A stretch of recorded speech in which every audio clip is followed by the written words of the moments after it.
человеческая беспечность приводит к большим трагедиям.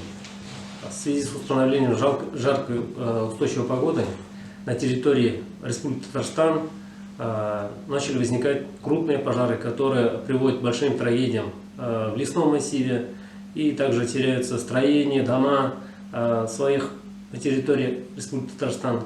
Также такие случаи зафиксированы и в нашем районе. За прошедшие сутки зафиксировано 4 факта пожара, которые 2 из них это природные, горение сухой травы. И, к сожалению, 2 факта данных возгораний уже зафиксированы на территории населенных пунктов.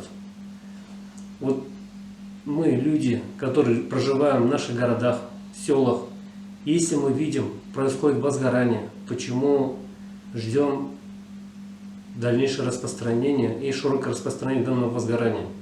Почему не сообщаем об этом оперативного пожарного подразделения по телефону 101 или же 01?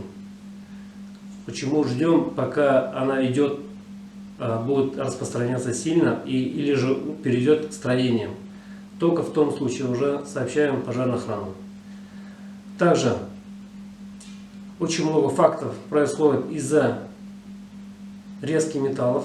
То есть мы, если увидели, допустим, кто проводит ликвидацию строений, допустим, или же режет металл на территории населенных пунктов, сообщите об этом, пожалуйста, главам сельскохозяйственных поселений.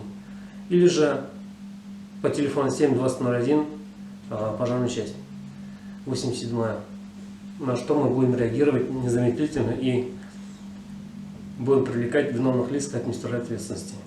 К сожалению, из-за таких неосторожных обращений с огнем, вот на сегодняшний день произошел пожар в жилом доме в село Уразаево.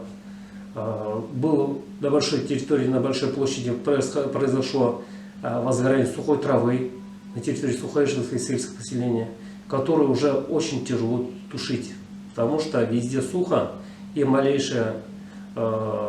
при малейшем ветре данный пожар распространяется повторно.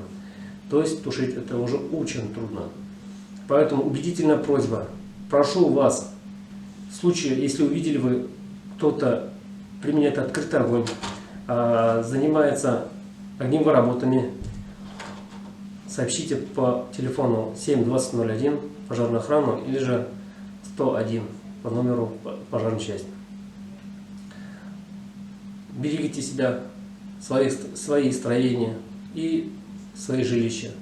Запрещается посещать лесные массивы, потому что лес — это самое дорогое, пока есть на наших просторах нашей республики, то же самое, которое мы должны беречь, каждый гражданин обязан беречь.